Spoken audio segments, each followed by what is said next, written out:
Aqui me sinto em uma comunidade acolhedora, diversa e interessante.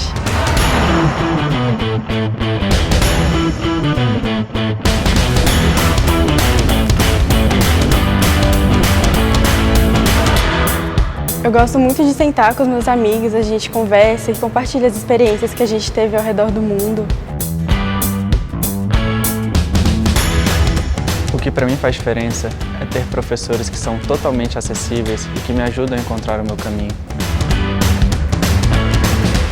O diferencial do DP não é só o que acontece dentro da sala de aula, mas as inúmeras atividades extracurriculares que enriquecem o aprendizado.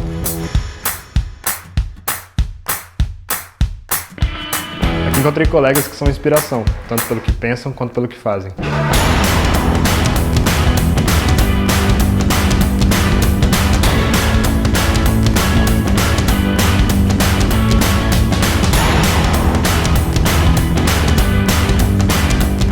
Por mais seja um ambiente acadêmico, nós realmente nos importamos com as pessoas e com as aplicações no mundo real.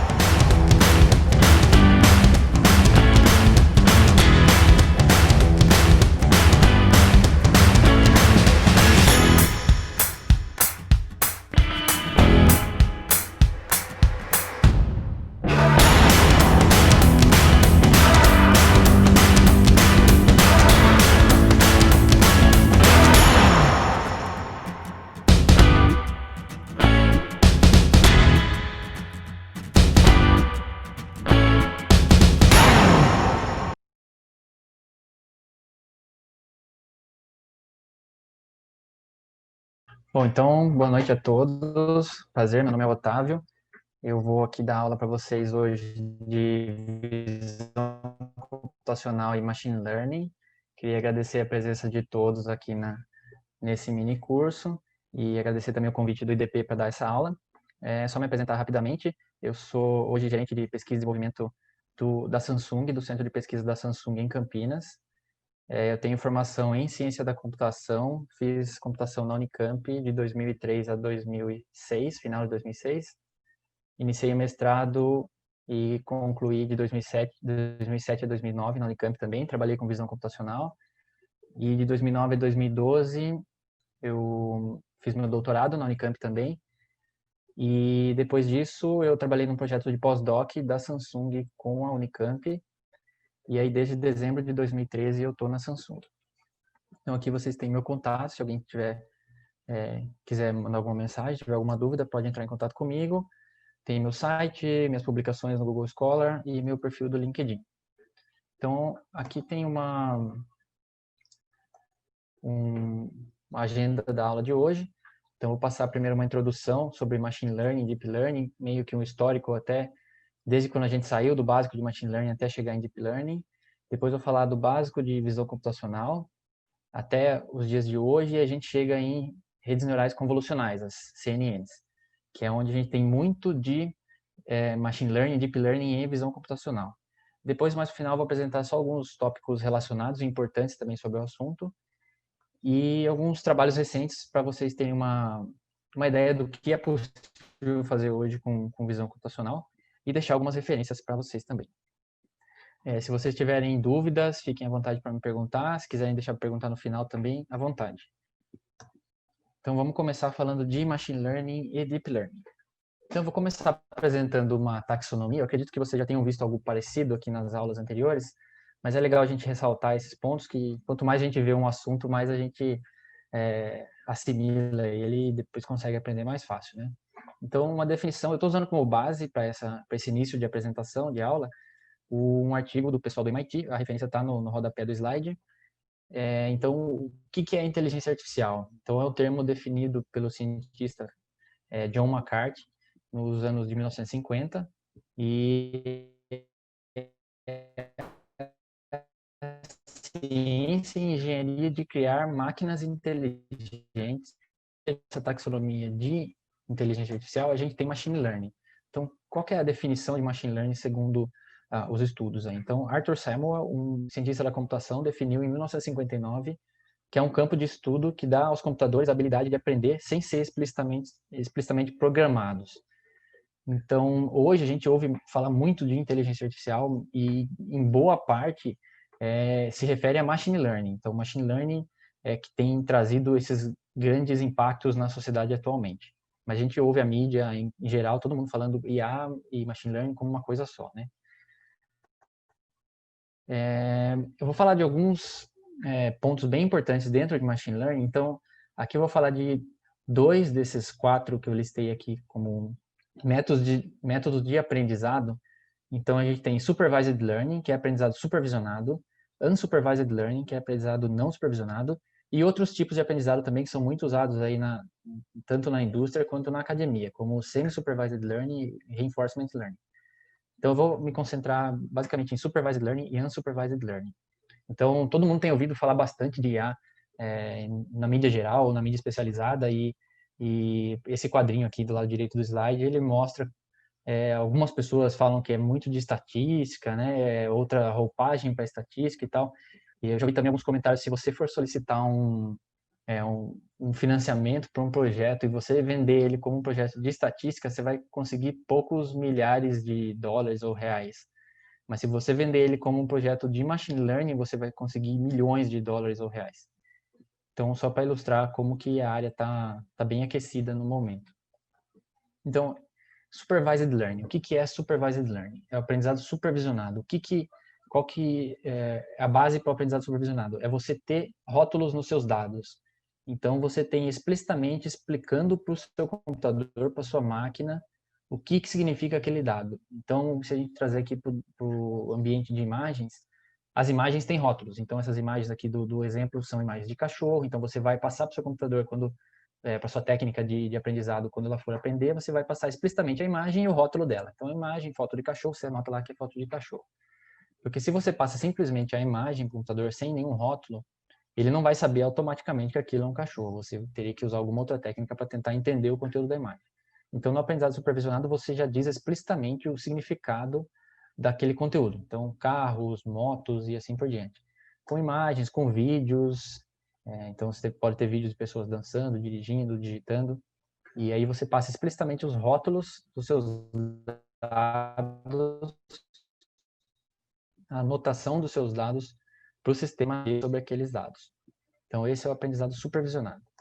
O aprendizado não supervisionado é quando você não tem rótulos. Então, é muito difícil você tentar extrair algum conhecimento de um dado que não está rotulado. Então, essa é uma outra abordagem de aprendizado. Eu não vou entrar em detalhes aqui. Vai ter uma aula amanhã só sobre esse assunto. Então, aí vocês vão conhecer melhor o que é aprendizado não supervisionado. Aqui eu vou só dar uma visão bem alto nível. Então, é a mesma coisa que a gente desse um conjunto de imagens para o computador para ele tentar aprender alguma coisa sobre aquelas imagens, mas sem falar explicitamente o que é cada imagem. Então, se a gente olhar aqui para o lado direito do slide, é como se fosse um conjunto de pontos num espaço e esses pontos não têm nenhum significado até que você explicitamente diga o que significa aquilo lá. Se você dizer explicitamente o que é aquilo lá, você está no aprendizado supervisionado. Quando você não fala, então os pontos são simplesmente pontos no espaço. Nesse exemplo mais acima do slide, a gente vê que tem grupos bem definidos, então seria um problema relativamente mais simples de trabalhar. Se você aplicasse uma técnica aqui de agrupamento desses dados, e clustering, agrupamento é uma das técnicas principais em unsupervised learning, você ia conseguir detectar facilmente esses grupos e aí poder analisar esses grupos para saber o que eles significam. Mas na vida real é muito mais complicado do que isso. Então aqui embaixo só tem mais um exemplo de dados bem mais confusos, assim, dizendo que você, só olhando, você aplicando uma técnica simples de agrupamento, vai ser bem mais difícil você extrair algum conhecimento daqueles dados. Então, dentro de aprendizado supervisionado, vamos voltar lá no caso que a gente tem labels para os dados. Então, um conceito bem importante é o conceito de classificador. Então, o que é um classificador? Classificador é uma função matemática, basicamente, que mapeia uma entrada em uma categoria. Então, vai mapear uma imagem em uma classe. Uma foto de cachorro na classe cachorro. Então, esse é um exemplo. Então, existem muitos tipos de classificador que você pode usar no seu problema, cada um com seus prós e contras. Aqui eu listei alguns exemplos. Então, tem as árvores de decisão, as máquinas de vetores de suporte, redes neurais, vizinhos mais próximos, florestas randômicas e por aí vai. Então, eu vou falar rapidamente só sobre Support Vector Machines e Neural Networks. Então, o que são as máquinas de vetor de suporte? Então, a ideia por trás do SVM, foi o estado da arte por muitos anos na área de Machine Learning, em visão computacional também foi muito usado, a ideia é tentar criar um hiperplano que separe as amostras de classes diferentes. Então, aqui nessa figurinha da esquerda, a gente vê um conjunto de pontos, como se fossem as amostras que você quer classificar, e você quer traçar um plano que separe bem essas amostras. Então, como a gente está aqui num espaço 2D, só tem dois eixos, a gente chama de plano, mas com as dimensões. Então, o SVM ele vai tentar traçar esse plano que maximiza a separação entre essas classes. E aí algumas amostras vão ficar no limite dessa separação, como são essas amostras que estão com uma bolinha preta em volta da bolinha. Então, tem uma verdinha e duas azulzinhas. E aí, essas amostras são chamadas de vetores de suporte, que daí dão o nome ao método. Só que nem sempre é tão simples assim de separar duas amostras. Então, a gente tem aqui do lado direito um outro exemplo que você consegue separar essas amostras nesse espaço 2D, mas você não conseguiu traçar um plano. Você teve que traçar uma coisa bem ajustada, uma curva ali. E o objetivo do SVM, ele funciona traçando um plano, um hiperplano.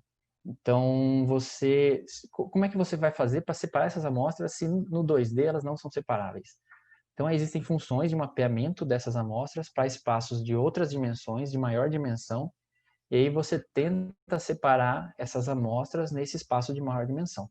Então, nesse exemplo, em 2D não dava para separar com um hiperplano, mas em 3D foi possível separar. Então, essa é a ideia do SVM. Como é que você faz para usar um classificador?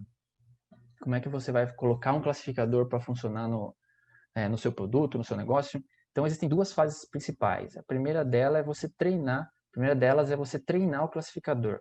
Então, você vai pegar os seus dados de treinamento, os dados que você conhece. Aqui, nesse caso, a gente está considerando o aprendizado supervisionado. Então, a gente vai ter dados rotulados.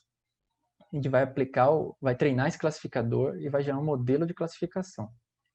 Aí, quando você for usar esse modelo de classificação, é chamada fase de inferência. Aí você vai pegar seus dados que você não conhece, ou dados que vão ser colocados pelos seus clientes, e aí vai usar o modelo de classificação aprendido no treinamento para você fazer uma predição.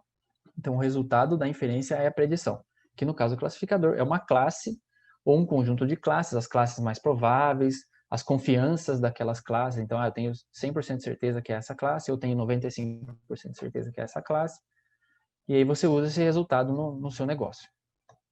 Então, voltando lá para a nossa taxonomia de IA e Machine Learning, dentro de Machine Learning a gente tem técnicas inspiradas no funcionamento do cérebro humano. Então, aqui os exemplos mais clássicos são as redes neurais. E aí, dentro de redes neurais, a gente tem Deep Learning. Então, vamos agora ver como é que a gente chegou de redes neurais a Deep Learning. Então, redes neurais são inspiradas no cérebro humano e são inspiradas no neurônio humano. Então, assim, eu não sou especialista na área médica ou biológica aqui, mas eu vou usar uma explicação do que eu já li do assunto. Então, um neurônio humano, ele é formado dos dendritos, que são pontos que se conectam a outros neurônios, o núcleo, que vai processar a informação que chega no neurônio, e o axônio, que é por onde sai a informação processada pelo núcleo. Então, o sentido do impulso que chega no neurônio é do dendrito para o axônio. E aqui é interessante mencionar que o impulso só passa para o axônio se ele alcançar um valor mínimo, se ele tiver um threshold lá, um limiar para passar aquele valor. Mais para frente, quando eu explicar algumas coisas de redes convolucionais, eu vou falar um pouco mais sobre isso. E como informação também, hoje o cérebro humano, o que se sabe é que tem aproximadamente 86 bilhões de neurônios. Então, como é que é um neurônio artificial? Então, ele tem exatamente os mesmos componentes do neurônio humano. Ele tem os dendritos, que recebem informação dos outros neurônios, ou que são as informações de entrada desse neurônio. O núcleo vai fazer alguma computação, algum cálculo com aquele dado, com aquelas entradas, e vai gerar uma saída no sentido do axônio. E aí uma rede neural é formada por um conjunto de neurônios. Então, você tem várias camadas. A primeira camada seria a camada de entrada, são realmente seus dados de entrada. Você tem uma camada escondida, que é uma camada que vai fazer o processamento dos dados. e uma camada de saída, que é o resultado da sua rede neural. Então, nesse caso aqui, essa figura ela mostra uma rede totalmente conectada. Então, todos os neurônios se ligam a todos os outros neurônios. E o que é uma rede neural profunda? É quando você tem mais do que 3 camadas. Então, é quando você tem múltiplas camadas escondidas. Então, múltiplas camadas de processamento da informação. E aí a gente chega no conceito de Deep Learning. Então, o que é Deep Learning? Segundo esse livro aqui que eu cito aqui embaixo, é a habilidade dos computadores aprenderem por experiência e entenderem o mundo em termos de hierarquia de conceitos, em que cada conceito é definido pela relação com conceitos mais simples. Então, se a gente desenhar um grafo mostrando esses conceitos, como esses conceitos são construídos um em cima do outro, a gente vai ter um grafo profundo, com múltiplas camadas. Então, por essa razão, é chamado de Deep Learning. Então, é a composição, um conceito é definido em relação como composição de outros conceitos. Então, ilustrando isso em visão computacional, vamos imaginar aqui uma rede profunda que está processando uma imagem. Então, a gente teria como entrada os pixels dessa imagem, que vão ser valores numéricos, uma matriz com valores numéricos. Nas camadas iniciais dessa rede, a gente vai ter informações bem simples, como cantinhos, bordas, coisas com pouco significado. Quando a gente vai passando essa informação para as camadas intermediárias, essa informação vão ganhando significado. Então, elas começam a ter partes de objetos. Então, aqui nesse caso, são partes de faces. E nas camadas mais profundas da rede, você começa a ter ainda mais agregação de informação e mais significado, e você começa a ter objetos completos. Então, essa é a ideia de processamento com redes neurais profundas, que você vai ganhando significado conforme você vai aprofundando na rede. Deep Learning não é algo novo, mas o boom de Deep Learning é recente. Então, aqui tem um histórico das redes neurais. Então, em 1940 já foram propostas as redes neurais. Na década de 60, as redes neurais profundas já foram propostas. Em 1989, teve um trabalho bem importante do Yann LeCun, que é um dos principais nomes aí do assunto, sobre redes neurais para reconhecimento de dígitos, a rede que a gente conhece como LeNet. Em 2011, tiveram resultados bem interessantes sobre reconhecimento de fala, no time da Microsoft. E em 2012, teve um trabalho que ganhou uma competição de classificação de objetos, reconhecimento de objetos, que usou redes neurais profundas, que hoje a gente conhece como AlexNet. Então, para muitos, 2012 foi o ano dessa grande mudança em que toda a comunidade científica, e não só científica, mas também a indústria, voltou suas atenções para Deep Learning.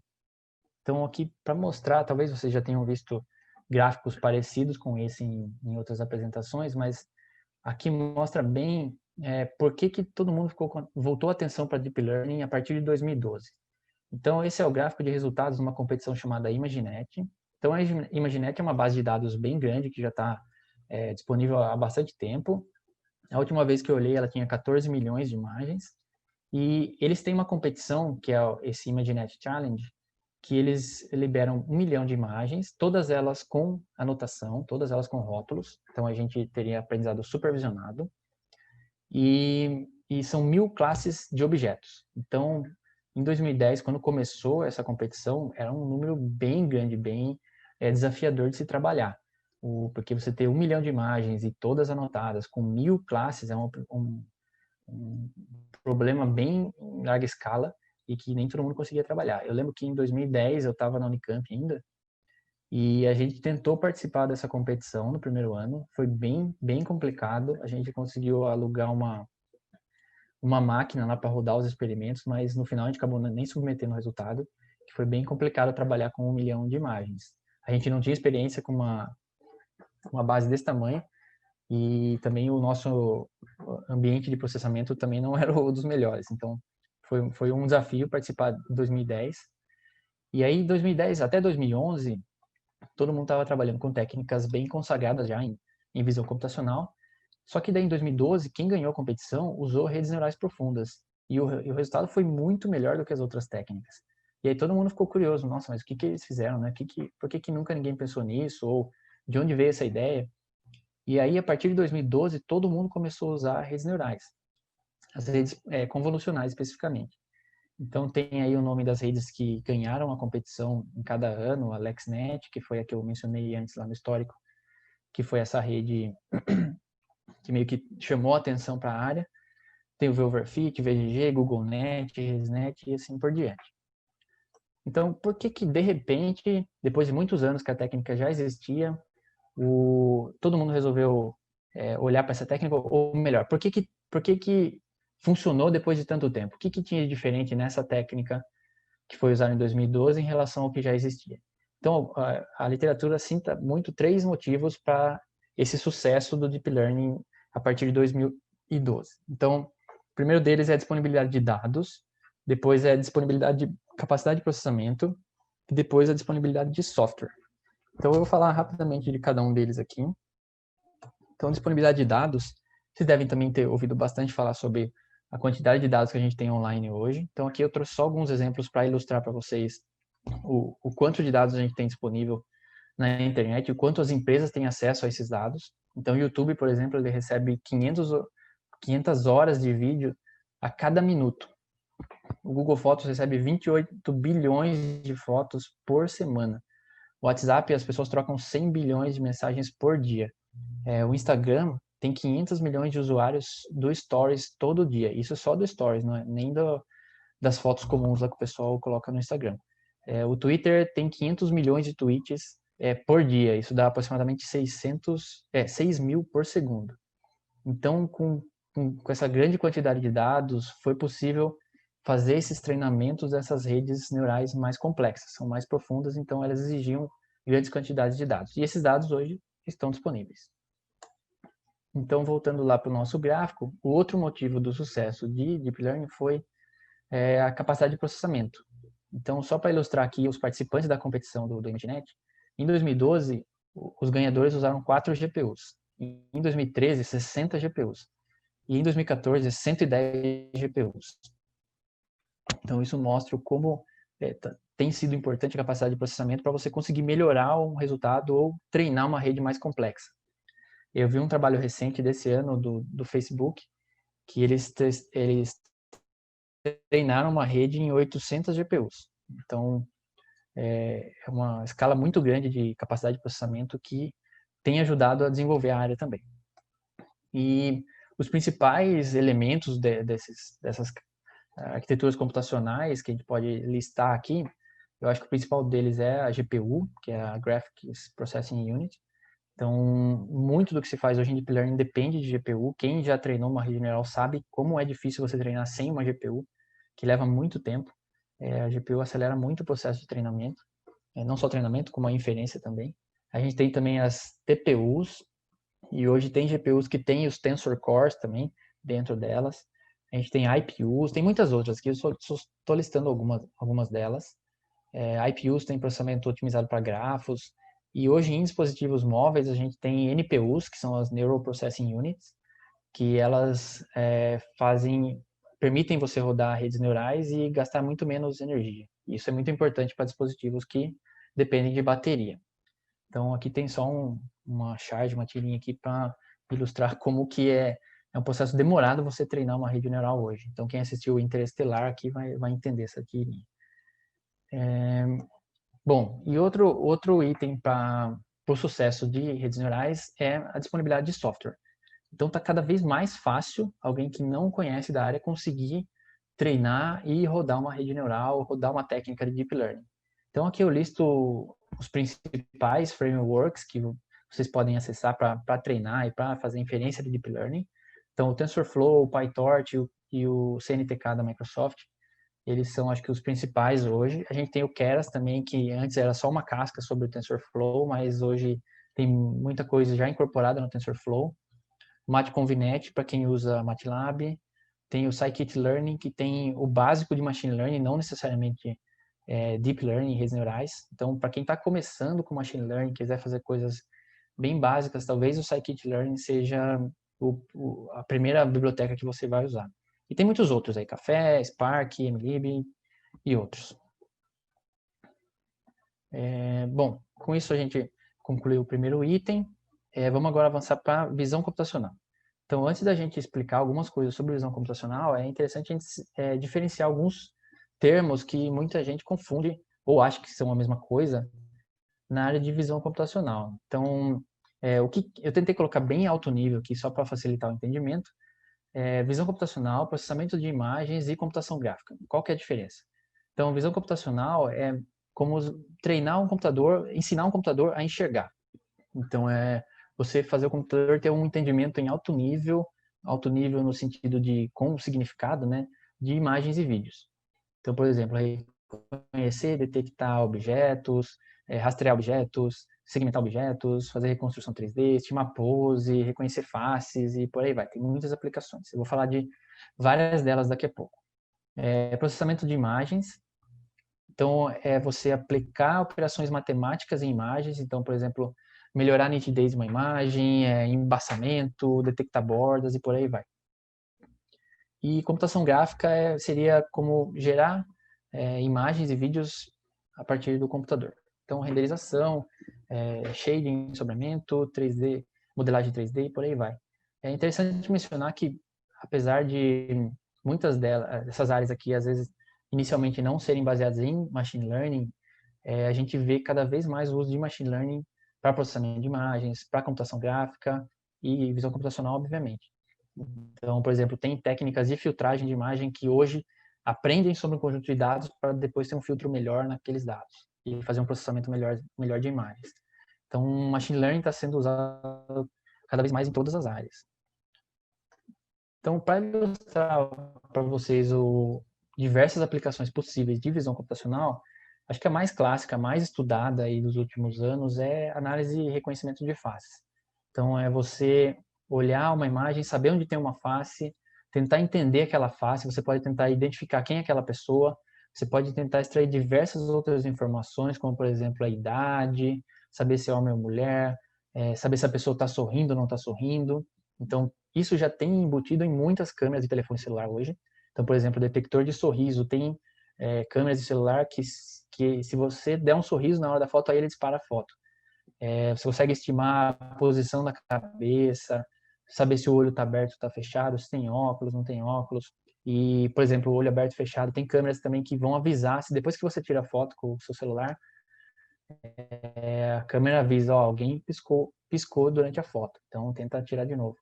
Então, são coisas que já rodam embarcado hoje e já estão disponíveis para o público em geral. Isso só para citar exemplos de produtos da população em geral, sem citar áreas mais específicas de vigilância e por aí vai. Outra aplicação muito estudada e pesquisada é reconhecimento de objetos. Então, reconhecer objetos é dado uma imagem, que objetos tem nessa imagem. Então, os resultados podem ser simplesmente o rótulo, o label daquele objeto, cachorro, moto, carro, ou você pode ter alguma coisa mais detalhada, como, por exemplo, quais classes aquele classificador achou naquela imagem e qual a confiança daquela detecção daquele objeto. Então, moto, ele achou aqui com 57% de certeza, pessoa com 32%, bicicleta com 11%. No outro exemplo aqui de cima dos cachorros, ele deu quase 100% de certeza que são cachorros, mas ele confundiu um pouco com cavalo e assim por diante. Aí uma aplicação mais específica um pouco do que reconhecimento de objetos é detecção de objetos. Então, nesse caso anterior de reconhecimento de objetos, você não precisa falar onde está o objeto, mas em detecção de objetos você precisa falar onde está o objeto. Então, normalmente, essas técnicas, elas ilustram onde elas encontraram os objetos por essas caixinhas retangulares aí que indicam onde está aquele objeto. Então, aqui eu coloquei alguns exemplos do YOLO. YOLO é um detector de objetos bem conhecido atualmente e ele funciona super rápido, ele roda em tempo real, múltiplos frames por segundo. Então, se vocês acessarem esses links que eu coloquei aqui no slide, vocês conseguem ver. Esses aqui são frames de um vídeo que eu peguei lá do site do YOLO e roda super rápido. Vocês conseguem ver as detecções alterando conforme o vídeo vai passando. Bom, e aí, ficando um pouco mais específico ainda do que detecção de objetos, que é onde você só põe uma caixinha em volta do objeto, é você delinear exatamente os pixels daquele objeto, que aí a gente entra em segmentação. Então, a gente tem, por exemplo, segmentação semântica, segmentação de instâncias e segmentação panóptica. Qual que é a diferença dessas três? Então, aqui, né, nessas figuras aqui embaixo, a gente tem a imagem de entrada. A segmentação semântica, ela vai indicar na cor que ela pintar aquele pixel, ela vai classificar o pixel se é de um objeto, de qual objeto é aquele pixel. Então, a gente vê aqui que em azul são os objetos carro, em vermelho os objetos pessoa, e assim por diante. Só que a gente não sabe quando termina um carro e começa outro carro, ou quando é uma pessoa diferente da outra. E aí, no caso de segmentação de instâncias, a gente tem separado já o que é cada instância daquele objeto. Então, a gente vê que cada carro tem uma corzinha, cada pessoa tem outra corzinha, então você tem a segmentação das instâncias. E no caso da segmentação panóptica, é quando você tem também a informação sobre o fundo. E, bom, segmentação semântica, para onde que se usa isso, né? Carros autônomos, eles precisam entender bem o ambiente em que eles estão navegando. Então, o pessoal usa bastante segmentação semântica e segmentação de instâncias panóptica em carros autônomos. Uma outra aplicação que também já está em funcionamento há muitos anos aí é reconhecimento de placas de veículos. Então, a gente tem essas técnicas, elas têm que detectar os veículos, achar a região da placa nesse veículo e depois que isso é feito, tentar entender o texto que está escrito naquela placa. Então, a gente entra também numa outra aplicação que também é muito conhecida, que é o OCR, que é reconhecimento de caracteres. E aí você transforma aqueles pixels que tem algum texto em realmente texto.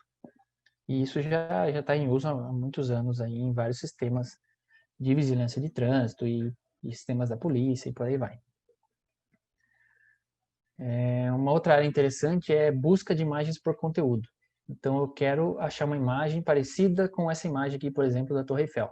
Aí eu mando essa imagem para o sistema vai tentar achar imagens parecidas. Se vocês hoje usarem o buscador de imagens do Google, por exemplo, você consegue fazer um upload de uma imagem e buscar pela imagem, não por texto. E aí essa busca é feita, no caso aqui desse exemplo, é feita pelo conteúdo da imagem. Não tem nenhum texto associado e simplesmente pelos pixels da imagem você tenta achar imagens parecidas. Então eu trabalhei bastante com esse assunto na minha iniciação científica, no meu mestrado, trabalhei também no doutorado. É uma aplicação bem interessante. Uma outra área que já junta um pouco de visão computacional com processamento de texto é image captioning, que é você gerar um rótulo para uma imagem em texto, não simplesmente um label dos objetos, mas um texto corrido, né? Então, por exemplo, aqui a pessoa tocando guitarra, a técnica de IA vai gerar um texto falando homem com camisa preta tocando guitarra. Então, são frases mais complexas explicando o conteúdo da imagem. Então, os resultados são bem interessantes e são várias aplicações possíveis aí para esse tipo de técnica. Uma outra técnica também interessante é sobre colorização de imagens. Então, dada uma imagem preto e branco, como é que eu coloco cor nela? Como é que eu estimo a cor de cada pixel? Então, isso é um problema interessante. Você pode usar para, por exemplo, colorir documentos antigos. Aqui a gente tem alguns exemplos desse artigo que eu cito aqui no rodapé, que eles conseguiram colorir fotos bem antigas que foram tiradas realmente sem cor. E os resultados são bem plausíveis. Bom, uma outra aplicação interessante é a super resolução. Então, super resolução é você tentar aumentar a resolução de uma imagem ou de um vídeo sem que ele fique pixelizado, sem que ele fique embaçado, com uma qualidade ruim. Então, existem diversas maneiras de se fazer isso. Hoje a gente tem o uso de técnicas de machine learning para fazer essa expansão da resolução da imagem. Então, eu coloquei bem grande os exemplos aqui para tentar ver os detalhes, né? Existem diversas aplicações possíveis também. Quem já assistiu aqueles seriados de investigação policial e filmes de ficção científica que mostram a pessoa dando um zoom quase infinito no vídeo lá e sempre sendo possível analisar os detalhes, essas técnicas elas não fazem milagre ainda, mas os resultados já são bem interessantes. E com o uso de machine learning, você consegue melhorar esses resultados. Lembro quando eu estava na minha iniciação científica em 2006, eu acho, que eu estava lendo um trabalho sobre super resolução, talvez tenha sido bem no começo de uso de machine learning para super resolução, e eles estavam comparando o impacto do conjunto de treinamento no resultado da imagem expandida. Então, se você treinasse com fotos naturais, os resultados eram bem bons. Mas se você treinasse com imagens de documentos de texto, a imagem expandida começava a ter partes de letras nos detalhes. Então, isso mostra a importância de você ter bons conjuntos de treinamento até para esse tipo de aplicação. Em super resolução ainda, isso são resultados um pouco mais recentes, aqui um trabalho de 2017, que você consegue sair de imagens bem pequenininhas aqui, como esses 8, e gerar coisas plausíveis em resolução maior. Então, você conseguiu expandir bastante aqueles dados que praticamente não tinham nenhuma informação, e você gerou algo plausível, visualmente ok ainda, que dá para entender o que é. São diferentes do que é na realidade, que é a coluna de ground truth aí nessas imagens, mas já são coisas que são quase compreensíveis por um humano. Então, são resultados bem impressionantes de técnicas recentes de IA para super resolução. Uma outra área que também tem bastante pesquisa é em painting. Em painting é você conseguir preencher partes da imagem que foram removidas, ou que tem algum defeito, ou que você realmente quer remover. Então, tem recursos disso já disponíveis em alguns softwares de edição de imagem. Então, no caso desse trabalho que eu coloquei esses exemplos aqui, o que eles têm de diferente é que eles conseguem fazer em painting em regiões irregulares. Então, não são só quadradinhos removidos da imagem, mas qualquer formato você consegue depois preencher, meio que alucinar aquele conteúdo que estaria naquele local. Pode ser que esse conteúdo não faça sentido para aquela imagem, mas pode ser que o resultado seja bem plausível, como aparece nesses exemplos aqui. E aí a gente está chegando em técnicas de geração de imagens. Eu não vou explicar em detalhes sobre isso, mas vocês devem ter ouvido em algumas aulas anteriores sobre as GANs, as Generative Adversarial Networks, que têm obtido resultados bem interessantes em geração de imagens. Então aqui tem só um exemplo tem um joguinho nesse site, Which Face is Real, que você tem que adivinhar qual face é real. E uma delas foi gerada por uma GAN. Então os resultados são impressionantes, porque é muito parecido com uma imagem real.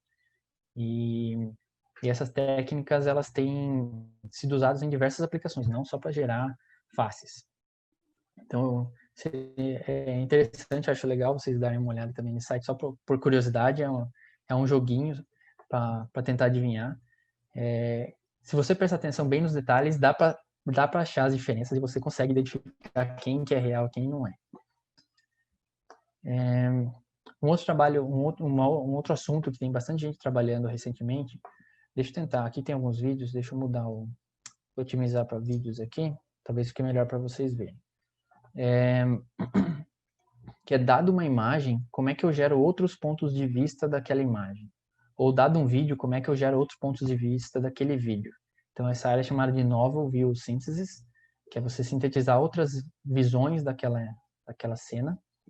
Então aqui à direita a gente tem 2 exemplos de uma técnica que o Facebook chamou de 3D Photography, que dado uma única imagem, eles tentam gerar esse efeito 3D dessa imagem, e para isso são usadas diversas técnicas, como estimação de profundidade, você tem que fazer in-painting também, porque quando você rotaciona a câmera sobre aquela imagem, você acaba expondo regiões que não existiam na imagem original. Então, o que estava lá atrás? Você tem que fazer um in-painting e tentar inventar o que estava ali atrás. Então, existe uma combinação de técnicas para você ter resultados interessantes nessa área também. Bom, e uma última aplicação aqui é sobre geocodificação multimídia. Então, basicamente, é dado um conteúdo multimídia, pode ser uma imagem, um vídeo, de que local do mundo ele é. Então, é basicamente converter um dado visual, uma imagem, um vídeo, para uma coordenada de latitude e longitude. Então, esse é um problema bem difícil. Eu trabalhei com isso um pouco no meu doutorado, e é bem interessante porque se você tem monumentos, por exemplo, como essa foto, fica mais fácil você saber de que local do mundo é. Mas se você tem, por exemplo, fotos internas, como é que você diferencia de um local de outro? Então, aí tem detalhes nessa foto que você pode olhar para identificar isso daqui, deve ser da região, deve ser dos Estados Unidos, deve ser da Europa. Então, você pode olhar uma tomada, você pode olhar um tipo de móvel, e aí tem vários detalhes que você pode prestar atenção na sua imagem para tentar identificar de que local do mundo é esse dado. Então, isso pode ajudar em, por exemplo, quando você tem fotos que não foram georreferenciadas, que não estavam com o GPS anotado, você tentar atribuir o GPS dela, sem originalmente ela ter essa informação. Eu já vi pessoas usando esse tipo de técnica para identificar crimes, porque você tem cenas que foram fotografadas e você não sabe de onde é, e aí você consegue estimar de que local foi tirada aquela foto. Bom, então, em visão computacional, a gente tem muitos desafios. E por que é tão desafiador? Porque para o computador, uma imagem é uma matriz de números. Então, como é que a gente sabe que esse monte de números significam alguma coisa? Como é que a gente sabe que por exemplo, aqui nessa imagem, essa matriz é aquele canto da Torre Eiffel? Então, é muito difícil você extrair essa informação. Então, eu vou tentar explicar para vocês mais ou menos algumas técnicas usadas para você fazer esse tipo de coisa.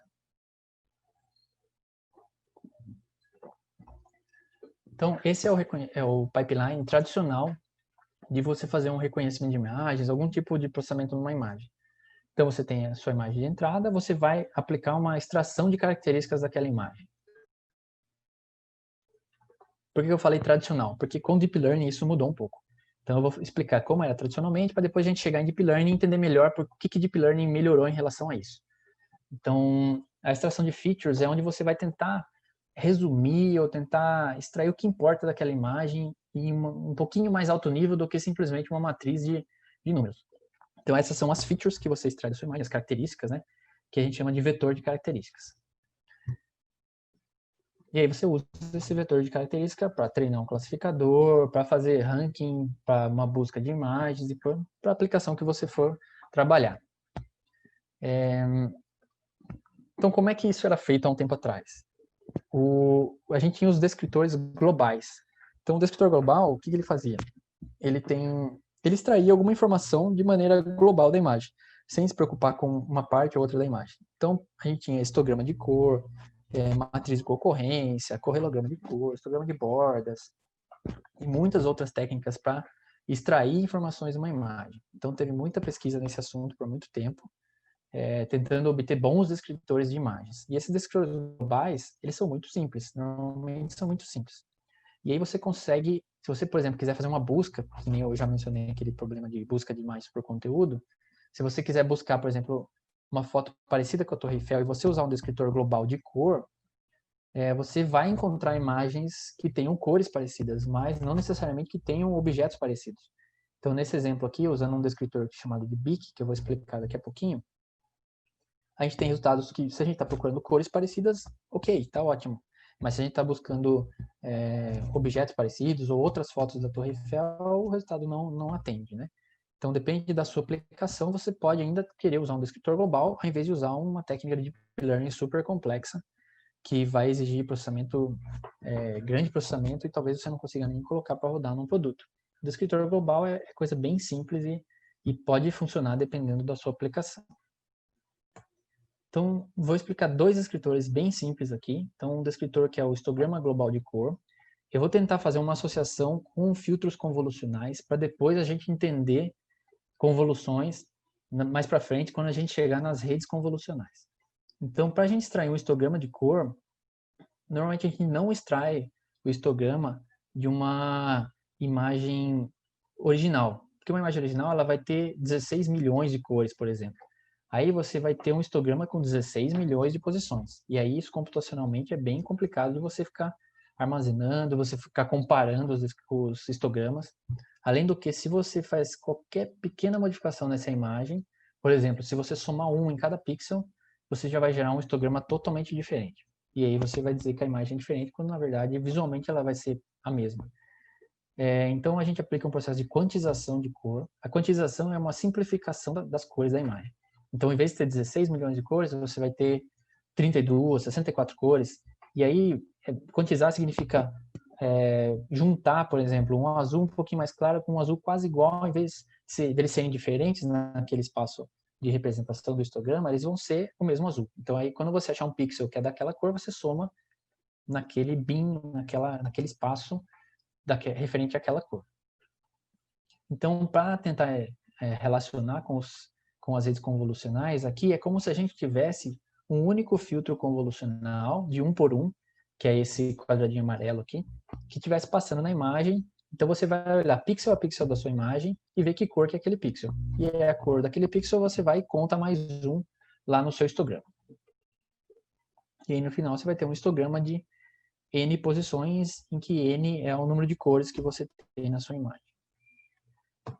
Bom, complicando um pouquinho mais, a gente tem o BIC, que é um descritor que eu comentei agora há pouco, que ele chama Border Interior Pixel Classification. Então, o BIC, ele extrai histogramas de cor também na imagem, mas antes de extrair, ele classifica os pixels. Então, ele classifica os pixels em regiões homogêneas e regiões texturizadas. Então, como é que ele faz essa classificação? Então, primeiro você faz a quantização de cor, como foi feito no histograma normal, e aí você vai, é como se você passasse um filtro convolucional 3x3, em que ele olha se o pixel do centro daquela janelinha, ele é igual o pixel de cima ou de baixo, da esquerda ou da direita. Se ele for igual, então é uma região homogênea. É um pixel de uma região homogênea. Se não, é um pixel de uma região texturizada. E com isso ele dividiu a imagem em 2 tipos de pixel e ele calcula um histograma para cada tipo de pixel. E só por esse processamento bem simples, ele já consegue resultados bem melhores do que o histograma de cor. Quem tiver interesse nesse assunto de descritores globais, tem no rodapé aqui desses slides um trabalho que eu publiquei em 2012, que é resultado do meu mestrado, e tem uma biblioteca de descritores que eu disponibilizei com um código-fonte de 20 descritores de cor e textura, então está disponível para uso. Os descritores estão todos implementados em C.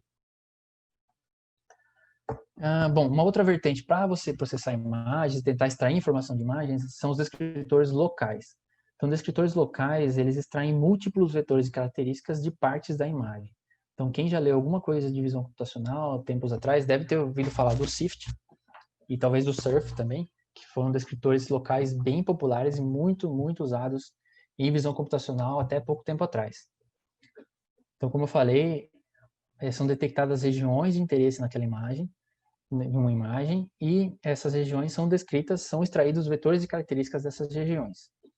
E aí, o que é possível fazer com um descritor local? Então, aqui são exemplos do paper original do SIFT, 2004, em que você, dado esses dois objetos, o trenzinho e o sapo, onde estão esses objetos na imagem? Então, você conseguia, pelos descritores locais e pelos pontos de interesse desses objetos, você conseguia achar esses objetos na imagem, mesmo que eles tenham partes escondidas ou estivessem em posições bem diferentes. Que outros exemplos também estão no paper do SIFT. Então, quando esse paper foi publicado, foi bem interessante, chamou muita atenção, porque é uma aplicação que parecia bem complexa e bem difícil na época. E onde isso é usado hoje? Então, hoje, se você já tirou uma foto panorâmica com o seu telefone ou com a sua câmera, você provavelmente usou descritores locais. Então, os descritores locais são usados para mapear os pontos que são os mesmos de uma imagem em outra. E aí você consegue juntar essas imagens e formar uma imagem panorâmica. Então, aqui tem um outro exemplo de uma imagem panorâmica. Você dificilmente vê as emendas dessa imagem. Então, isso é graças ao uso de descritores locais que permitiram o casamento das partes em comum dessas imagens e depois você juntar essas imagens. Bom, depois das técnicas de descritores locais e globais, uma outra abordagem foi a sacola de palavras visuais. Então, é uma técnica que tem similaridade com a representação de texto, em que você tem a sacola de palavras, o bag of words, em que você representa um texto pelas quantidades de palavras que você tem naquele texto. Então, dado um dicionário, você conta quantas palavras tem daquele dicionário naquele texto. Então, por exemplo, se você tem um texto lá que tem muitas palavras de gol, jogador, falta, juiz, você vai imaginar que aquele texto se refere a um texto esportivo ou é um texto sobre futebol. E se você tem um outro texto que tem muitos termos jurídicos, então aquele documento deve ser um documento jurídico. Então a ideia era fazer algo parecido para imagens também. Então era basicamente descrever uma imagem de acordo com os pedacinhos que ela tem, que é uma adaptação do conceito de palavra para palavra visual. Então, como é que a gente obtém palavras visuais? Então, a ideia era usar descritores locais, em que você extrai vetores e características de partes da imagem, e aí você pega um conjunto grande de imagens, que pode ser o seu conjunto de treinamento, gera vetores locais. Esses vetores locais é como se fossem pontos no espaço, um espaço de características, e você faz um agrupamento desses pontos, que aqui é uma técnica de aprendizado não supervisionado, porque você não tem rótulos, e aí esses grupos nesse espaço dos descritores locais, eles vão ser, teoricamente, partes parecidas de imagens. Então, vai ser um cantinho de um jeito, um cantinho de outro jeito. Então, cada um desses é como se fosse suas palavras visuais, e aí você tem o seu dicionário visual. Então, essa técnica, ela foi estado da arte por muitos anos, até a chegada de Deep Learning. Então, eu trabalhei bastante com isso no meu doutorado. E aí você consegue descrever uma imagem com o quanto de cada palavra visual ela tem. Então, quanto desse cantinho, quanto desse outro cantinho.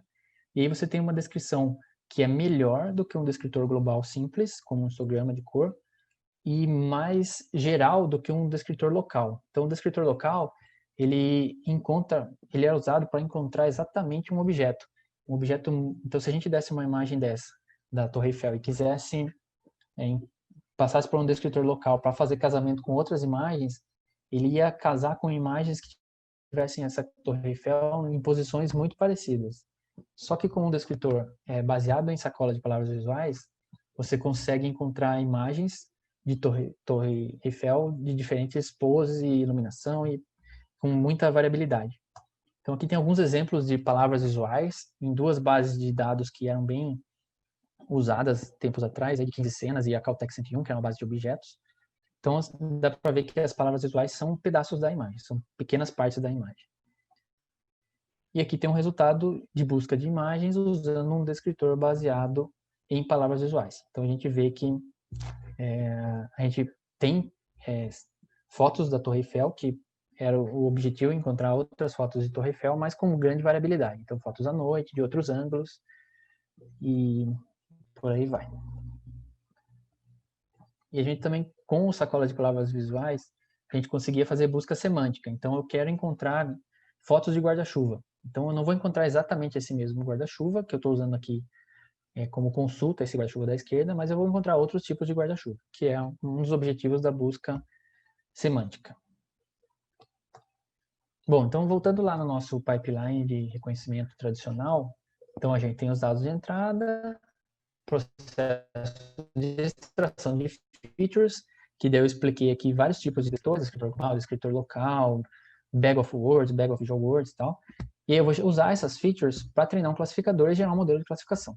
O que mudou com o Deep Learning? Em Deep Learning, o processo de extração de feature foi integrado no treinamento. Então você não tem features já pré-estabelecidas. As features vão ser aprendidas sobre os dados. E com isso você tem diversos ganhos, porque você consegue melhorar suas features a partir dos seus dados. Então você não tem algo que dependa de um especialista também definir para você ter um bom resultado. Então, antes do Deep Learning, como é que era o processo de você chegar num bom resultado? Você tinha que ter um especialista que já trabalhou com diversas bases de imagens, conhece vários descritores, e aí ele ia falar, não, para esse tipo de dados, eu vou usar esse descritor porque ele extrai esse tipo de informação, nesse outro tipo de imagem eu uso esse outro descritor, e assim por diante. E com Deep Learning você conseguia colocar esse processo de aprendizado, de escolha do descritor dentro do treinamento. Então aí você consegue tunar o seu descritor junto com o classificador, e aí gerar um resultado melhor. E é aqui que entram as redes convolucionais, que eu vou falar a partir de agora. Então, redes neurais convolucionais. Então, elas simulam o processamento que acontece no sistema visual humano. Então, o que se sabe hoje é que a informação visual chega pelo olho e ela é processada em camadas. Então, cada camada vai extrair um pouco de informação e vai chegar num nível de abstração mais alto até que você entende o que você viu. E a ideia das redes neurais convolucionais é você ter diversas camadas de processamento. Então, como são redes convolucionais, você tem diversas camadas de convolução, que são essas camadas em rosa aqui, escrito conv. E aí, mais para o final da sua rede, você tem as camadas de totalmente conectadas, que está escrito fully aqui, né, de fully connected, que estavam naquele exemplo que eu coloquei explicando o que eram redes neurais no começo da aula. Então, né, nessas últimas camadas, você chega no resultado de classificação. Então, basicamente, é como se você dividisse o processamento da imagem em extração de features e em classificação. Então, as camadas convolucionais vão extrair as features e as camadas totalmente conectadas vão realizar a classificação. Então, aqui voltando naquele caso de explicação da hierarquia de conceitos, nas camadas iniciais, você vai ter, se você visualizar essas camadas, os resultados das camadas, vocês vão ver features bem simples, como cantos e bordas, coisas bem simples, sem significado para um humano. Nas camadas mais intermediárias, você vai ter informações com um pouco mais de conteúdo, com um pouco mais de semântica, então partes de objetos. E nas camadas mais profundas, vocês vão ver objetos com mais informação, talvez objetos completos. Bom, como é composta cada camada de convolução? Então, principalmente a operação de convolução, que é o básico de uma rede convolucional. Depois você tem a operação de não linearidade. Então, lá na explicação do neurônio humano, eu comentei que um impulso ele só sai do núcleo e passa para o axônio, na saída do neurônio, se ele atingir um determinado limiar. Então, aqui, as operações de não linearidade, algumas delas tentam fazer algo parecido. Como a ReLU, por exemplo, se vocês já estudaram alguma coisa de redes convolucionais, a ReLU, que é a Rectified Linear Unit, é uma camada que ela não deixa passar os valores negativos, ela só passa os valores positivos. E tem outras operações possíveis dentro de uma camada convolucional, como a normalização e o pooling. O pooling é muito usado, e ele é usado normalmente para você reduzir a dimensão dos dados, dos dados processados. Então, se, por exemplo, você entrou com uma imagem de 500 por 500, e esse pooling vai rodar nessa imagem, reduzindo para metade, ele vai ficar com 256 por 256 aproximadamente. Então, para explicar a convolução, então, como eu falei, uma imagem é como se fosse uma matriz de pixels. Aqui eu coloquei um exemplo de uma imagem 5 por 5 e de um filtro aqui em amarelo, um filtro convolucional 3 por 3. Então, esse filtro, ele é passado em toda a sua imagem. Aqui à direita a gente tem uma animação, espero que vocês estejam vendo a animação. E você tem, para cada posição que esse filtro passa, você faz um cálculo sobre a posição dos outros elementos desse filtro e coloca no resultado na posição do pixel central. Então, o resultado é o que a gente chama de feature map. Então, feature map é o resultado da passagem de um filtro convolucional. E aí, o que acontece numa rede convolucional é que você tem inúmeros filtros. Então, enquanto no descritor global lá eu fiz uma aproximação como se tivesse um único filtro, aqui você tem centenas, dezenas de filtros para cada camada. E isso torna o processamento de uma rede convolucional bem complexo. Então, você passar uma rede convolucional numa imagem tem processamento pesado. Bom, continuando a explicação das camadas da rede, então as camadas mais para o final da rede, elas são as camadas totalmente conectadas, então todos os neurônios se conectam a todos os outros neurônios da camada seguinte, e você também tem as operações de não linearidade. E aqui, só para vocês terem uma ideia da complexidade dessas redes, é uma tabelinha que mostra o número de parâmetros dessas redes. Então, tem algumas redes populares aí, como Overfit, AlexNet, CafeNet, GoogleNet, VGG, e a gente vê que elas têm dezenas de milhões de parâmetros, ou centenas de milhões de parâmetros. Tem redes muito maiores hoje, mas isso ilustra como é complexo você conseguir aprender ou fazer essa rede convergir, porque você tem milhões de parâmetros para você tunar, e você precisa de muitos dados para que esses parâmetros realmente sejam tunados para aqueles dados. Então, só para voltar aqui, esse filtro convolucional, a gente está vendo que ele tem só uns e zeros. Mas, na prática, como é que você começa esse filtro? Esse filtro vai começar com valores aleatórios. E conforme você vai treinando a sua rede, ele vai ajustando esses valores. E imagine você vai ter que, durante o processo de treinamento, ajustar todos esses valores dos centenas de filtros que você tem por camada. Então, essa é uma operação bem complexa no treinamento de uma rede neural. Então, aqui a gente chega nos principais problemas das redes convolucionais e redes profundas em geral. Então, você precisa de muitos dados para você conseguir treinar essas redes. Então, se você tiver um problema em que você tem poucos dados, vai ser difícil você conseguir que a rede saia do totalmente aleatório e chegue num resultado aceitável para o seu problema. E eu vou mencionar daqui a pouco algumas técnicas para resolver isso. Então, como eu falei, também tem problema de alta complexidade computacional. Eu não vou entrar em detalhes aqui, mas tem muitas outras abordagens que você consegue simplificar uma rede, compressão, pruning, destilação de conhecimento e várias outras que eu não vou falar aqui na aula de hoje. E é muito difícil você entender como é que essa rede funciona, ou por que ela chegou num determinado resultado. E isso é também um tópico de pesquisa que tem muita gente interessada atualmente. Vou comentar rapidamente sobre isso no final da aula. Bom, então para a gente tentar resolver a questão do problema da falta de dados, eu vou mencionar duas técnicas aqui. Uma delas é a Data Augmentation, que é você tentar aumentar os seus dados, os dados que você já tem, e outras é você fazer uma transferência de um conhecimento que você já tem. Então, é o Transfer Learning. Então, o que é Data Augmentation? É uma técnica que aumenta artificialmente o seu conjunto de treinamento, gerando réplicas dos dados que você tem, das amostras que você tem em treinamento. E essas réplicas são geradas a partir de aplicação de transformações nos seus dados. Só que essas transformações não podem alterar as classes das amostras. Então, por exemplo, aqui eu fiz algumas transformações nessa imagem da Torre Eiffel. Então, apliquei embaçamento, melhoria de nitidez, adicionei ruído, rotacionei, fiz cortes, zoom na imagem. Então, só por operações bem simples aqui, eu já consegui expandir uma imagem mais de 10 vezes. Então, uma base de dados é multiplicada por 10 vezes se eu aplicar esse tipo de transformação nas imagens. E como são imagens que, normalmente em casos assim que você está fazendo Data Augmentation em bases de imagens de fotos comuns, é fácil você fazer as transformações, porque você garante que todas elas ainda continuam, nesse caso aqui, é uma Torre Eiffel, todas as transformações que eu apliquei continuam sendo a Torre Eiffel. Eu não fiz ela se transformar em outra coisa, porque eu apliquei muito ruído nela. Mas se você está em problemas mais específicos, por exemplo, se você está trabalhando com uma imagem de raio-x ou uma imagem de ultrassom, e aí essas imagens têm muito ruído, elas têm manchas nelas que às vezes indicam uma doença, e aí você vai aplicar uma transformação de ruído ou de embaçamento, você pode gerar artefatos que vão estragar os seus dados. E isso é altamente indesejável. Então você tem que tomar cuidado ao usar esse tipo de técnica. E lembrando que isso também não resolve todo o problema de falta de dados, porque você não gera variabilidade. Você simplesmente tem réplicas dos seus dados de entrada. Então, se você está precisando de variabilidade para a sua rede neural conseguir ser treinada, isso não vai resolver.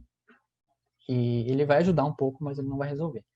E lembrar que também Data Augmentation é usado até em casos em que as bases são grandes o suficientes para você treinar uma rede, para que você gere algumas perturbações sobre os dados. Bom, uma outra abordagem muito usada hoje é de Transfer Learning. O que é Transfer Learning? É você usar o conhecimento que você ganhou resolvendo algum problema em um outro problema, que é um problema relacionado.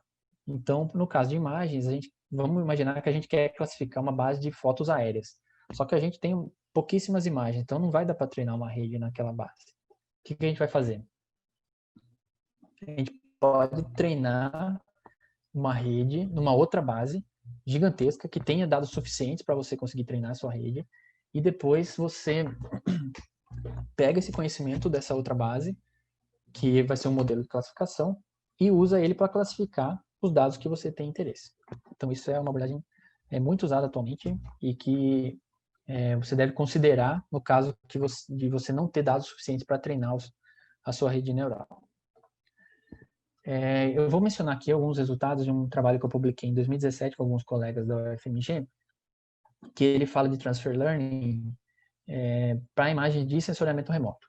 Então, apesar da gente ter feito testes com sensoriamento remoto, isso é usado também em outras áreas. Então, algumas possibilidades para você fazer Transfer Learning. Uma delas é chamada de Fine Tuning, que é um ajuste fino da sua rede neural para o problema que você tem interesse. Então, como eu falei, você vai ter uma rede que foi treinada lá num problema que tem dados suficientes, e aí você vai ter que aplicar, você vai querer usar o que você aprendeu naqueles dados no seu problema que tem poucos dados. Aí você vai fazer o Transfer Learning. Como é que você pode fazer isso? Você pode continuar o treinamento a partir daqueles pesos da rede que foi treinada na base grande e ir ajustando aqueles pesos para a sua base. para isso você vai ter que fazer algumas mudanças. Então, uma delas é mudar a camada final de classificação, que provavelmente a base original não tem o mesmo número de classes da base que você está trabalhando. Então, o que muita gente faz hoje é usar a base de dados da ImageNet para treinar a rede grande, para treinar a partir de uma base grande, e depois usar esse conhecimento para o seu problema específico. Então, lá na base da ImageNet você vai ter 1000 classes, só que no seu problema você pode ter só 2 classes. Então, aí você tem que trocar a camada final lá para ter só 2 classes. E aí, na hora de ficar ajustando os pesos, de fazer o processo de fine tuning, você pode fazer algumas outras coisas também, como, por exemplo, congelar os pesos das camadas iniciais. Então, as camadas iniciais, como eu falei alguns slides atrás, normalmente elas têm informação de cantos e bordas, e isso não vai mudar muito de uma base para outra. E aí, então, você não precisaria ajustar tanto os pesos delas. Você pode ajustar as camadas mais profundas, que vão ter partes com mais significado, e aí podem ser mais específicas do seu problema. Então, fine tuning é esse tipo de ajuste fino a partir de uma rede conhecida para o problema que você está trabalhando.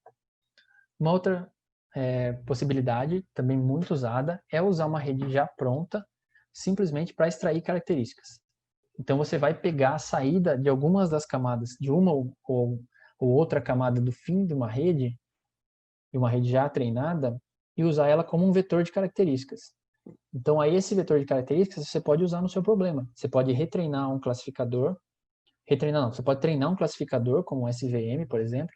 Você pode usar para fazer ranqueamento, pode usar para o objetivo que você tiver. Então, essa é um pouco mais simples de fazer, porque simplesmente só precisa obter o vetor de características de alguma das camadas finais lá da rede. E você pode combinar as duas coisas também. Então, você pode fazer o tuning, só que não usar o classificador da rede neural. Você pode usar um outro classificador, como o SVM, a partir de um vetor de uma rede já tunada para os seus dados. Então, nesse trabalho, a gente fez experimentos comparando todas essas abordagens e a gente também incluiu o treinamento completo, mesmo sabendo que a gente tinha poucos dados. As bases que a gente usou eram bases pequenas, então o treinamento completo não deveria funcionar bem pela quantidade de dados que a gente tinha. Então, a gente também comparou o full training, aí, que é o treinamento do zero da rede, nesses dados, nessas bases pequenas. Então, aqui eu vou mostrar alguns resultados. Então, essa base de dados aqui é uma base de 21 classes e 2.100 imagens. Então, eram 100 imagens por classe, eram poucas imagens. E a gente vê aqui nas barras azuis, que é o resultado do fine tuning e extração de features, que foram os melhores resultados. E o resultado de fine tuning também foi muito bom. Então, a gente nota também que fazer o treinamento do zero, no caso dessa base, como eram poucas imagens por classe, muitas classes, 21 classes, o resultado foi bem ruim, ficou bem abaixo dos outros. A extração de features, que são as barras verdes, também teve um resultado razoável, foi pior que o fine tuning, mas dependendo do seu objetivo, já serviria. Aqui o resultado em uma outra base, que é uma base de 19 classes. Todas aqui são imagens de satélite, tá? Então, a gente usou como base as redes treinadas na ImageNet, que é uma imagem de objetos, e estava tentando aplicar em imagens de satélite. São coisas bem diferentes, para ver se essas redes realmente generalizavam e se a gente conseguia transferir o conhecimento da ImageNet para a área de sensoriamento remoto. Aí, no caso dessa base, eram 19 classes, tinham aproximadamente 50 por classe, já eram menos ainda por classe, e menos imagens ainda. Então, a gente nota que as barras em rosa aqui, que são do treinamento completo, do zero, o resultado é ainda pior. Então, você fazer o transfer learning é mais recomendado ainda. Então, o fine tuning foi muito bem, fine tuning com extração de features também foi muito bem. E aqui um outro resultado, uma outra base, que era uma base pequena também, mas só com 2 classes, então a gente tinha mais amostras por classe, e aí a gente nota que o treinamento do zero já não ficou tão ruim em relação a eu fazer a transferência de conhecimento de uma outra base. Então a barra em azul está melhor ainda, mas eles estão já com resultados próximos ao treinamento completo. Então nesse trabalho a gente concluiu que em muitos casos, quando você tem poucos dados, fazer o fine tuning, depois extrair features e treinar algum outro classificador, tenderia a ter melhor resultado. Bom, com isso, a gente termina a explicação de redes neurais convolucionais. Eu vou passar sobre alguns assuntos relacionados aqui, que são importantes para a área. Então, eu vou falar rapidamente sobre ética e transparência em IA, falar só de bias e de explicabilidade, falar um pouquinho de AutoML e Self-Supervised Learning. Então, por que é importante hoje a gente se preocupar com questões de ética e transparência em IA? Então, pensando em bias, o que é bias? É você ter um viés na sua resposta. Então, a sua resposta vai tendenciar a alguma coisa que pode não ser real, que pode ser devido aos dados que você usou, que pode discriminar alguém. Então, você tem que ter muito cuidado na hora que você está desenvolvendo um sistema de IA, se você está sendo justo se o sistema está gerando respostas justas. E um dos pontos que pode gerar respostas enviesadas é a base de dados que você usar para treinar o seu sistema.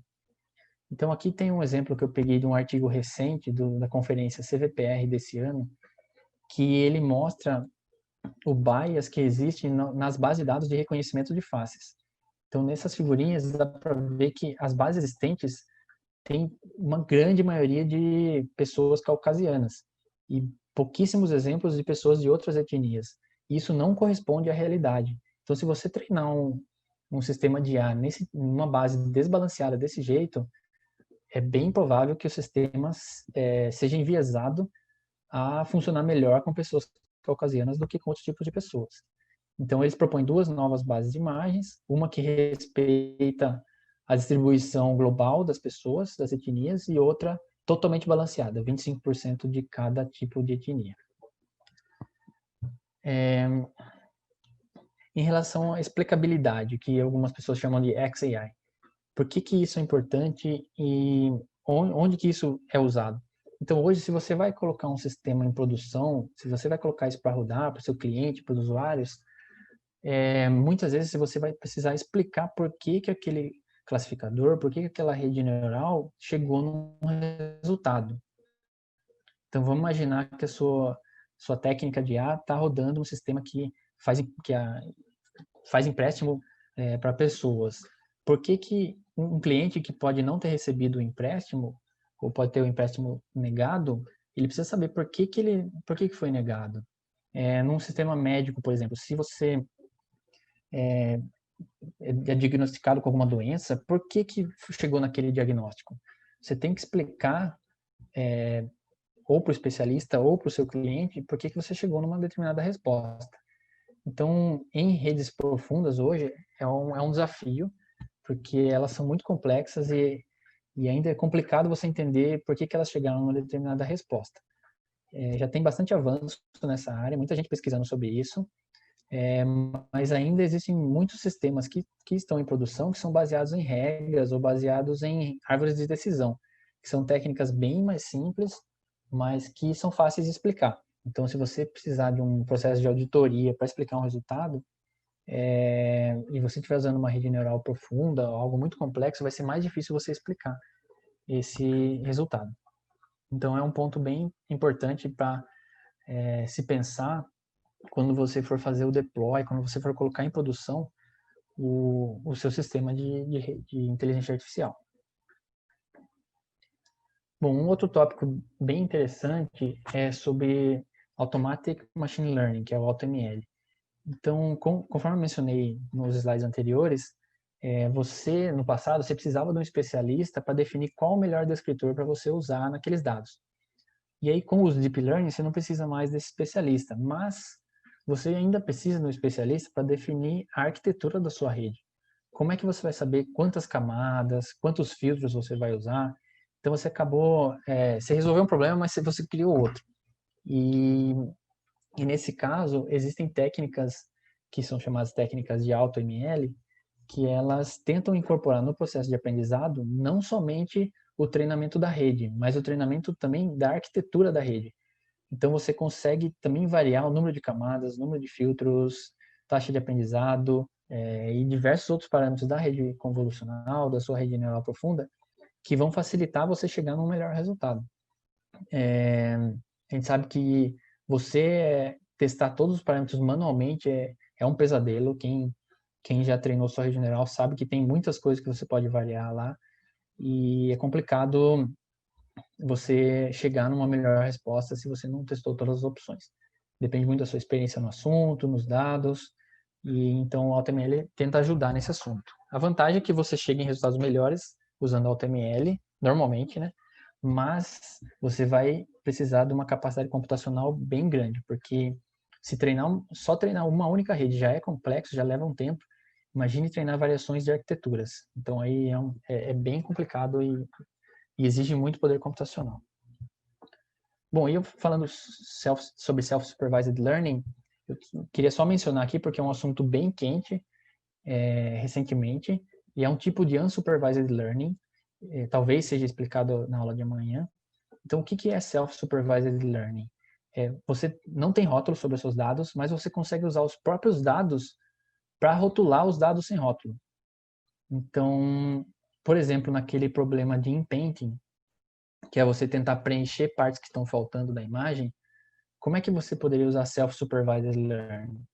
Você poderia remover os pedaços, pegar imagens completas que você tem, remover pedaços, e aí você consegue ensinar o computador qual pedaço está faltando, para depois ele tentar chegar naquela resposta já sabendo que precisa ser preenchido. Então, isso seria uma forma simples de ter Self-Supervised Learning, um problema de inpainting. Então, só para vocês terem uma ideia de como Self-Supervised Learning está quente, o Yann LeCun, que é um dos principais nomes aí da área, ele deu 3 apresentações esse ano, uma no CVPR, uma no ICLR e uma faz poucas semanas no Samsung AI Forum, que ele falou de Self-Supervised Learning. E ele menciona, o futuro da visão computacional é Self-Supervised Learning. No ICLR ele até foi mais abrangente, ele falou o futuro é Self-Supervised Learning. Então é um assunto que a gente deve ouvir falar mais ainda nos próximos meses e anos. Hein? Bom, e só para ilustrar alguns casos de trabalhos bem recentes na área de visão computacional e as possibilidades, eu selecionei alguns trabalhos aqui da conferência CVPR, que é a principal conferência em visão computacional e reconhecimento de padrões da atualidade. Então, só para vocês entenderem a importância do CVPR, eu peguei aqui o ranking de publicações indexadas pelo Google Scholar. Então, essas publicações são indexadas de acordo com a importância em relação, isso é medido pelas citações aos papers publicados nessas publicações. Então, a gente vê que entre todas as publicações do Google Scholar, o CVPR está na 5ª posição, e ele está no meio aí de revistas super conhecidas, revistas da área médica, como a gente vê Nature, Science. Então, isso mostra como que IA está quente no momento e está sendo citado, talvez não só dentro de IA, mas em outras áreas também. E na área de engenharia e ciência da computação, o CVPR é o principal evento, o evento com maior impacto. Então, eu peguei alguns trabalhos aqui, tem alguns vídeos, eu vou mudar para otimização por vídeos. E esse trabalho aqui é um trabalho que consegue traduzir imagens tiradas num determinado momento do dia para outro momento do dia. E é interessante que os resultados são bem plausíveis. Segundo eles fazem isso sem ter um mapeamento da imagem em diferentes tempos do dia. Então, você não precisa tirar de novo a foto em vários tempos do dia para depois treinar. É um trabalho que foi feito pelo time da Samsung da Rússia, em Moscou. Eles usam técnicas baseadas em GANs, que é uma técnica que eu comentei para gerar imagens. Um outro trabalho que eu achei interessante do CVPR desse ano é você tentar reconstruir uma cena a partir de um reflexo de um objeto que está naquela cena. Então aqui eles dão o exemplo de um saquinho de batata frita e você, pelo reflexo desse objeto, você consegue saber a cena em que ele estava. Então eles mostram, os resultados são impressionantes, e eles mostram que quanto mais refletivo o objeto da cena, que tem aqui nessa figura da direita, melhor a reconstrução. E o nome do artigo, Seeing the World in a Bag of Chips, ele remete a um trabalho anterior que foi feito não para imagens, mas para áudio, que eu não sei se vocês já viram, é um trabalho mais antigo, do SIGGRAPH 2014. Eu coloquei o link aqui na parte de baixo. E a ideia desse trabalho de 2014 era reconstruir o áudio a partir das vibrações de um objeto que estava naquela cena. Então, eles usavam saquinhos de batata frita, plantas, e aí pelas vibrações daquele objeto, você conseguia reconstruir o áudio que estava tocando naquela cena. Então eles usavam vídeo para tentar identificar, gerar o áudio que estava naquela cena. É bem interessante, se vocês não viram ainda, recomendo dar uma olhada também. Chama Visual Microphone. Um outro trabalho que eu achei interessante, aqui eles usam Self-Supervised Learning, que é você tentar dizer se um vídeo está correspondendo ao áudio dele em relação à informação espacial. Então, se, por exemplo, você tem uma pessoa que está indo da esquerda para a direita, você espera que o áudio também vá da esquerda para a direita. E aí, eles treinam um método que consegue fazer as correspondências espaciais entre áudio e vídeo. Então, com isso, eles têm os dados que representam a informação espacial correta. Então, por exemplo, a pessoa indo da esquerda para a direita e o áudio indo da esquerda para a direita. E para ter o exemplo negativo do erro, que quiser usar Self-Supervised Learning, de que o áudio estava incorreto em relação ao vídeo. E aí, com isso, se dá um vídeo para essa técnica, ela fala se o áudio está correspondente ao vídeo espacialmente ou não. Aqui tem um vídeo de exemplo. Eu não sei se o Zoom transmite em estéreo, mas eles, com essa técnica, eu vou dar um play aqui. Here's a video that my vídeo co-author gravado em Justin recorded mono. using a regular microphone. Notice that the mono audio comes from a fixed location. Now I'm in the middle, now I'm on the left, and now I'm on the Então, right. como está em mono, a gente não consegue ver Here's the same video that se a has been pessoa foi para a upmixed esquerda ou para using a the mono direita. trained Com a on técnica YouTube deles, eles ASMR. conseguem Notice that the espacializar o sound áudio. moves in synchrony with its position on the screen. Now I'm in the middle, now I'm on the left, and now I'm on the right. Então, eu não sei se vocês conseguiram ouvir o efeito espacial, que o Zoom, não sei se ele transmite em estéreo ou em mono, mas recomendo, tem o link aqui no slide, dá para vocês verem depois quando eu passar o material para vocês. Um outro trabalho que eu achei interessante baseado em GANs, também geração de imagens, dado a receita de um prato, gera a foto daquele prato. Então, o que esse trabalho traz de diferente é que normalmente numa receita você tem uma ordem de preparação daquele prato. Então, essa ordem faz diferença no resultado visual. E aí o trabalho consegue levar isso em consideração, a causalidade das informações, para gerar essa imagem. Então, você consegue, por exemplo, adicionar ingredientes e ver o resultado, remover ingredientes e ver o resultado, ou trocar um ingrediente, como, por exemplo, aqui numa dessas figuras, trocar a cenoura por alface. E aí você vê como é que ficaria o prato, a foto daquele prato. Um outro trabalho que eu achei interessante é a partir de uma descrição textual de uma casa, ele gera a planta 3D da casa. Então, também é uma técnica de geração de imagens a partir de texto, que é bem interessante, eu achei bem interessante. Um outro trabalho aqui é detecção de momentos não intencionais em vídeos. Então, assim que um momento não intencional, algo inesperado acontece no vídeo, ele consegue detectar. Então, eles criaram uma base de dados em que eles anotaram todos os momentos não intencionais, então, normalmente acidentes, e aí, com isso, eles treinaram o método deles para conseguir detectar automaticamente esses momentos não intencionais. É praticamente um detector de vídeo cacetadas.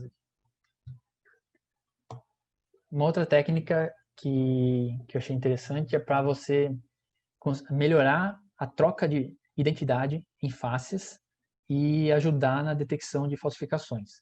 Então, nessa figura aqui, a imagem da primeira linha é a face que a gente quer colocar na imagem da segunda linha. E aí, na terceira linha, é o resultado. E o que eles têm de diferente nesse caso é que eles funcionam bem mesmo quando tem oclusões, coisas na frente do rosto ou coisas na cabeça, como chapéu, cabelo, franja na frente do rosto, óculos. E os resultados são bem interessantes. Um outro trabalho que eu achei interessante é você gerar a imagem do Street View, a visão do nível da rua, a partir da foto de satélite. Então, também é um trabalho baseado em GANs, que usa geração de imagens. E um outro trabalho legal aqui que é sobre ataques adversariais. Eu não sei se vocês já ouviram falar que normalmente redes neurais são suscetíveis a ataques, você pode causar perturbações numa imagem que visualmente não mudam muito a imagem, mas que a rede neural vai classificar completamente incorreto depois que você fez aquela perturbação na imagem. Só que para você fazer para fazer a rede neural errar no mundo real, então vamos imaginar que você tinha uma placa de pare e você mexeu nessa placa no computador e agora você quer que a rede neural, ao invés de reconhecer ela como pare, reconheça como alguma outra coisa, você precisa fazer modificações muito grosseiras, senão, ao passar do mundo virtual para o real, pequenas modificações não são visíveis pelas câmeras. Então, o que eles propuseram nesse trabalho foi você aplicar transformações que não são tão sutis, mas que elas se parecem com coisas que acontecem normalmente com aquele objeto. Então, no caso de uma placa, eles aplicaram desbotamento, aparência de ferrugem, e essas coisas para o humano seria algo comum, mas uma rede neural que está lendo aquela placa, ou identificando um objeto, ele vai errar. E isso representa um risco, por exemplo, se a gente pensar em carros autônomos. Então, o carro autônomo, normalmente, ele vai ler placas, e aí se alguém fez um ataque naquela placa, colocou alguma informação que o humano não vê, mas a rede neural vai errar, pode ser desastroso para o carro autônomo. Mais um trabalho aqui interessante é a separação de áudio a partir da informação visual. Então, baseado nos movimentos que ele detecta em alguém tocando alguma música, ele consegue depois separar o áudio só daquela pessoa, porque ele entendeu os movimentos, ele consegue correlacionar com o áudio que deve ter saído daquela pessoa. Um outro trabalho interessante é sobre você remover obstáculos que aparecem numa foto. No caso desse trabalho, eles dependem de câmera em movimento, então a partir do pequeno movimento que você fez com a câmera, você conseguiu visualizar todo o cenário que você tinha atrás de uma oclusão, de uma obstrução, por exemplo, uma cerca. E aí atrás você consegue, depois que você tirou a foto, remover aquela cerca ou alguma outra coisa que esteja obstruindo a sua cena. E você consegue fazer isso para reflexos também. Bom, para concluir, pessoal, só vou deixar algumas referências. Todos os slides eu já deixei a referência no rodapé do slide, então vocês conseguem ver de onde eu tirei aquela informação. Mas aqui, sumarizando, um dos trabalhos que eu usei como base aqui é esse trabalho de processamento das redes neurais de forma eficiente, que ele foca na parte de economia de energia de redes neurais.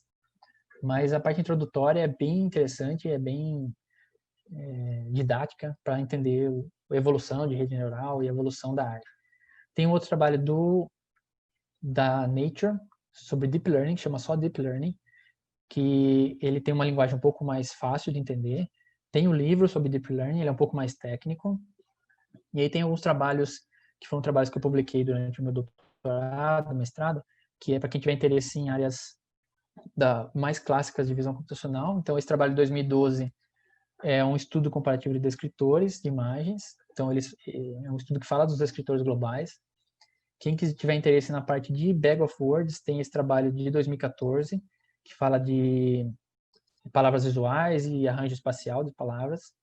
E sobre Transfer Learning, eu recomendo esse último trabalho, que é o trabalho que eu expliquei sobre as imagens de assessoramento remoto, mas que as ideias são aplicáveis em outras áreas também. E é isso, pessoal. Obrigado aí pela atenção de todos.